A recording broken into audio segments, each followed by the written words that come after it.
And so choir and instrumentalist, Colton, man, glory. It was awesome. Awesome. But I do want to warn you, you're in a Baptist church, and that means nobody goes anywhere out to eat or nothing until the pastor preaches, okay? And so I'm going to open up the Word of God. I want to invite you to do the same to Ruth chapter 2. And we're coming into this book, and we've missed a week, and so I just kind of want to give you a really short recap, and then I just want to point out a few things about what it means that God is our peace, and that Jesus was born to be our Prince of Peace. And so when we kind of came into this story of Ruth, when we're talking about the Prince of Peace, when you're singing about this Jesus and this Christmas, what we're really singing about is the great-grandson, way on down the generations of this woman named Ruth. And so this is an Advent series kind of capturing a little bit of the hope and the peace and the love and the joy of Christmas. And so in Ruth chapter 1, what we find really is a real hurt. I mean, this is a story of redemption and romance. It's a story of grace and virtue and, yes, even hope in the midst of despair. And I don't know how many of you maybe have been there. Maybe you are there. Hope in the midst of despair is something that you are praying for, that you are hoping for. And for all of us, I know that that's what we saw. We catch this glimpse of God's grace, just a glimmer of hope. And that word for grace, for loving kindness of God, for this divine favor is this Hebrew word chesed. And it sounds really harsh, and maybe it's even difficult to pronounce for some of us, but the truth is it stands for what we see in this story of God's favor and treasured grace, that God is faithful. Listen, folks, He is not your enemy. No matter what you're going through, no matter what you've been through in your life, I want you to know that God is not the antagonist of your story. He is your advocate. He is for you. And if He is for us, folks, what can be against us? That's how this story begins, with a real hurt of this woman named Naomi and a real heroine, this woman named Ruth. And so in Ruth chapter 2, we see how God begins to work a story of tragedy into a work of triumph. And that's what He can do in our story. That's the glimmer of grace. And so in Ruth chapter 2, we're just going to go through this very, very quickly. But what I want you to know is in His sovereign design, God ordains sorrowful tragedy to set the stage for surprising triumph. Isn't that good? When you go through something sorrowful, when you go through something depressing, when you are anxious, when it seems as if the whole world is crashing down around you, you can know that God is still on His throne. Oh, y'all aren't awake this morning. You can know that God is always on His throne. Always. That's the story of God's providence, of His sovereignty. And so in Ruth chapter 2, I'm just going to start reading, and we're just going to kind of teach through this very briefly. Now Naomi, this was the mother-in-law, had a relative of her husband's, a worthy man of the clan of Elimelech. Now Elimelech was her husband who passed away. And this worthy man of the clan of Elimelech, his name was Boaz. We're getting a little bit of foreshadowing here. In fact, in my Bible, there's a little subtitle for chapter 2 that says, Ruth meets Boaz. And I can't help but think of like Miss Pac-Man. Have you when you play Miss Pac-Man and you see the Pac-Man come across the screen and the Miss Pac-Man come and they kind of meet there in the middle of the screen, there's a little heart. It says they meet, right? And this is the meeting. This is the first date, as it were, of Ruth and this man Boaz that we're getting ready to witness. And Ruth the Moabite said to Naomi, "Let me go to the field and glean among the ears of grain after him in whose sight I shall find favor." And she said to her, "Go, my daughter." I mean, here's the truth, guys. Naomi and Ruth come here together without husbands, without sons, with no means to support themselves. And ladies got to eat. And so Ruth says, I'm going to go and I'm going to glean. And gleaning was an important thing in this time. It was kind of a social welfare system that God had established for his people, where people who were destitute, people who were widowed, who had no other way of supporting themselves could go to a field in the corners of the field and throughout the field, and they could glean what was left over after the harvesters had come. And they were supposed to leave some left over for them. And that's what Ruth said that she was going to go do. She was going to go work, and it was important. In verse number 3, she says, so she set out and went and gleaned in the field after the reapers, and she happened to come to the part of the field belonging to Boaz, who was of the clan of Elimelech. Listen, today I want you to understand some ways that you and I can experience God's shalom peace, that completeness, that well-being that we're going to find in this story. But the very first thing that we can find God's shalom peace in is providence. And it's almost tongue-in-cheek. It's almost ironic. It's funny the way that the writer penned this. He said this, and she happened to come to the part of the field belonging to Boaz. I love the way that he writes that.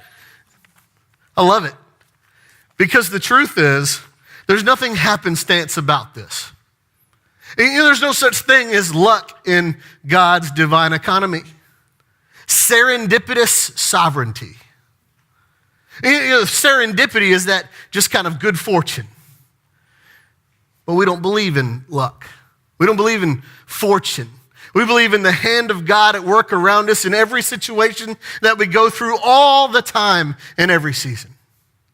And so it is as if the writer is pointing out serendipitous sovereignty in the story of Ruth. It's as if he's saying, and it just so happened, or as luck would have it, Ruth ends up in this field belonging to Boaz. There's nothing lucky about it. God ordained this from creation. And she winds up in Boaz's field, and we find out a little bit about Boaz. And Boaz's name means in him is strength. In fact, one of the pillars of Solomon's temple was named Boaz. Strength. But we find God's peace and providence. And behold, in verse number 4, Boaz came from Bethlehem, and he said to the reapers, the Lord be with you. And they answered, the Lord bless you. Then Boaz said to his young man who was in charge of the reapers, whose young woman is this? In my mind's eye, I see this like a Hallmark Christmas movie, right? Like he's there and he's talking to the reapers. He's talking to the people that are working in the field. He is the Lord of the harvest. And something catches his eye. He gives the traditional Hebrew greeting, and then he sees Ruth from across the field. Wow. Who is that? Right? That's kind of in my mind's eye. That's the way that I don't know if it was like that. And the servant who was in charge of the reapers answered, she is the young Moabite woman who came back with Naomi from the country of Moab. And she said, please let me glean and gather among the sheaves after the reapers. So she came, and she has continued from early morning until now, except for a short rest. We see this ongoing picture of Ruth's integrity, of her work ethic, even in this. And we find God's shalom peace not only in providence, but in our productivity. God created us for work. God created work and said it was good in the very beginning, in the very first chapter of Genesis. He told us to tend the earth around us, to steward his creation. He gave us work and said it was good. And so we find peace in productivity. And he sees something about Ruth, this Moabitess, this stranger, this alien from another nation, and that she worked hard. Then Boaz said to Ruth, this is the they meet moment. Now listen, my daughter, do not go to glean in another field or leave this one, but keep close to my young women. Let your eyes be on the field that they are reaping and go after them. Have I not charged the young men not to touch you? And when you are thirsty, go to the vessels and drink what the young men have drawn. Listen, there is peace in knowing that we are protected, that God's providence, his sovereignty gives us protection. And under the shelter of Boaz's words, Ruth would find protection. But I wonder if she was just a little bit skeptical, right? Why is this man being so nice to me? What is it that he expects of me? No one does this for nothing. No one's nice for nothing. Everybody wants something. I mean, that's the world that she lived in the time of the judges, when everybody did what was right in their own eyes. Maybe we live in a place like that today. And so she fell on her face, bowing to the ground, and said to him, "Why have I found favor in your eyes that you should take notice of me, since I am a foreigner?" But Boaz answered her, "All that you have done for your mother-in-law since the death of your husband has been fully told to me, and how you left your father and mother and your native land and came to a people that you did not know before. The Lord repay you for what you have done, and a full reward be given you by the Lord, the God of Israel, under whose wings you have come to take refuge." Then she said, "I have found favor in your eyes, my Lord, for you have comforted me and spoken kindly to your servants, though I am not one of your servants." We find peace in this prayer, in the prayer of blessing, that we're going to see two of these prayers of blessing in this passage of Scripture today. And we find peace in knowing that God blesses us through the prayers of the saints. Boaz knew what Ruth had done. Boaz knew all that she had forsaken to go and to be with Naomi in a land that was not her own. And Boaz blessed her. Verse number 14, we see the very first date that Ruth and Boaz ever go on. And at mealtime, Boaz said to her, "Come here and eat some bread and dip your morsel in the wine." And so she sat beside the reapers, and he passed her roasted grain, and she ate until she was satisfied, and she had some left over. And when she rose to glean, Boaz instructed his young men, saying, "Let her glean even among the sheaves, and do not reproach her. And also pull out some from the bundles for her, and leave it for her to glean, and do not rebuke her." Listen, we find peace in the provision of God. Not just the providence, not just the prayer and the protection, but we see it in this provision, this great act of grace that Boaz has towards Ruth. Not only does he give her lunch, and guys, they have a lunch date, and she actually, eats. You know how like when you take a girl out for the very first time, and you're like, "Well, I'll have a cheeseburger with fries," and she's like, "I'll have a salad." That's not what Ruth, she's hungry. She has no way of providing for her own needs right now. And so she begins to eat, and she eats, and she is satisfied, and she even has some left over. I mean, when she shows back up at home later, she's carrying a doggy bag of roasted grain for Naomi. It's fantastic that we see this peace in the provision of God. And not only that, but Boaz goes above and beyond the requirements of the law to make sure that Naomi and Ruth are cared for. Verse number 17, so she gleaned in the field until evening. Then she beat out what she had gleaned, and it was about an ephah of barley. And you're probably thinking, well, I don't really know what an ephah is. I don't either. Nobody really knows exactly. It changed over the years, but best we can determine, an ephah of barley would have been about 30 to 40 pounds. 30 to 40 pounds. That means that in one day, because of the provision of Boaz, she had enough food for her and her mother-in-law for 3 to 4 weeks. 3 to 4 weeks because of the generous grace and provision of Boaz. And she took it up and went into the city. Her mother-in-law saw what she had gleaned. She also brought out and gave her what food she had left over after being satisfied. And her mother-in-law, she sees all of this food that's coming in, right? All of the work that Ruth had done, but also the provisions that had been given to her from her lunch, her leftovers, her doggy bag. And her mother-in-law said to her, "Where did you glean today? Or where have you been?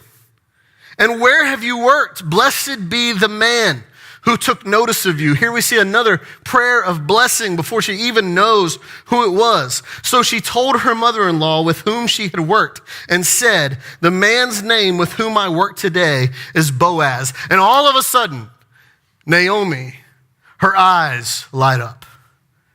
She remembers. And remember what it said in the beginning?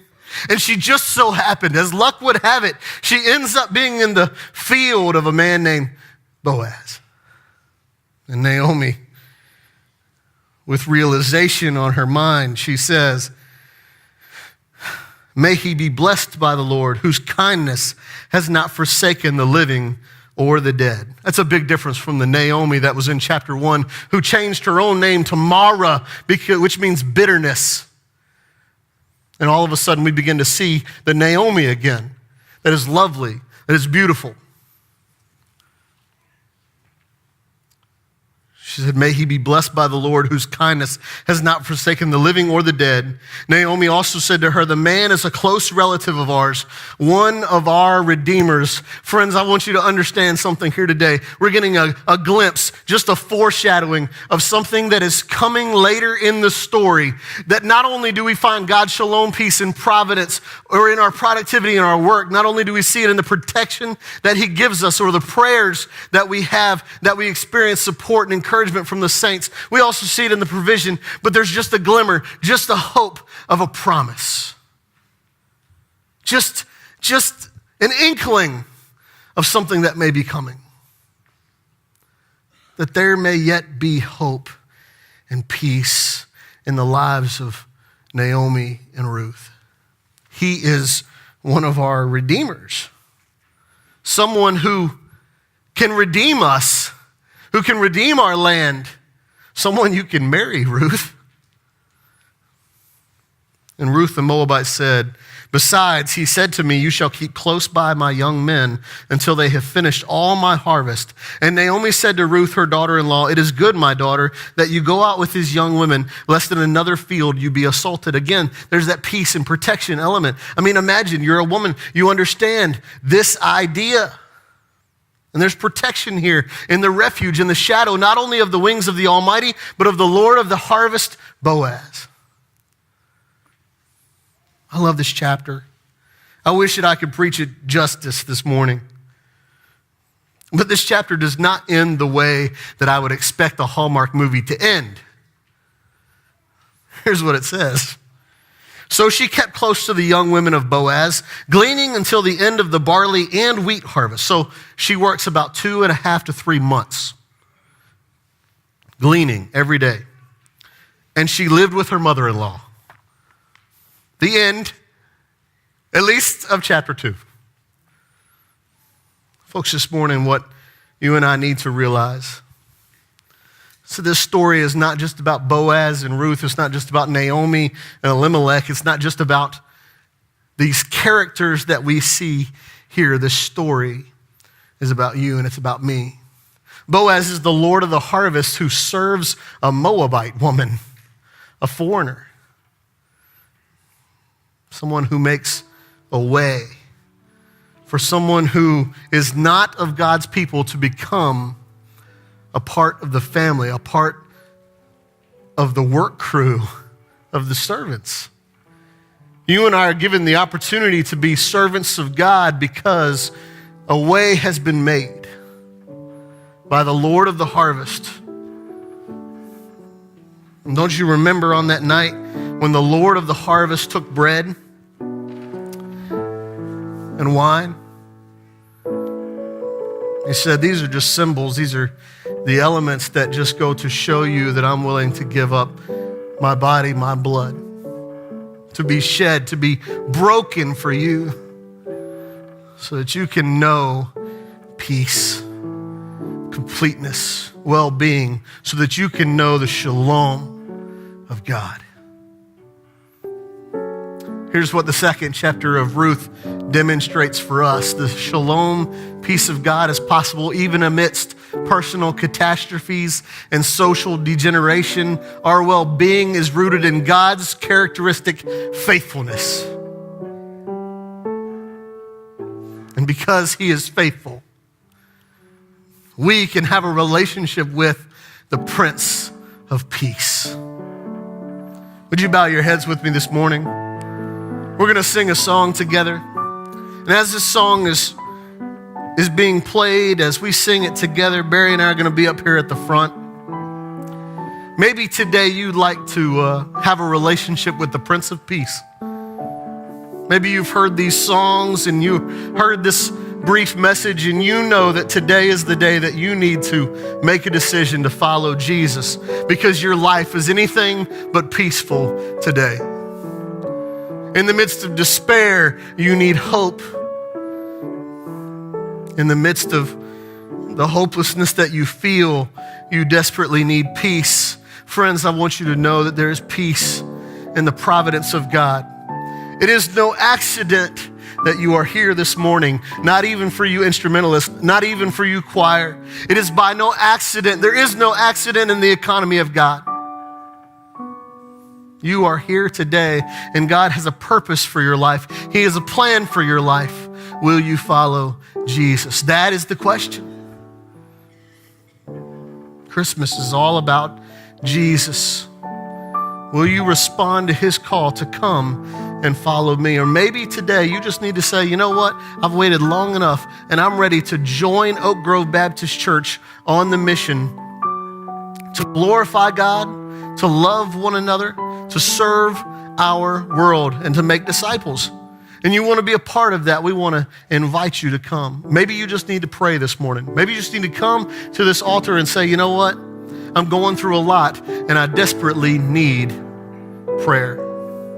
Would you come and let us pray for you? Whatever your decision is this morning, whatever it is that you need to do, this is your time. This is between you and God. And if we can support you, if we can encourage you, we want to do that this morning.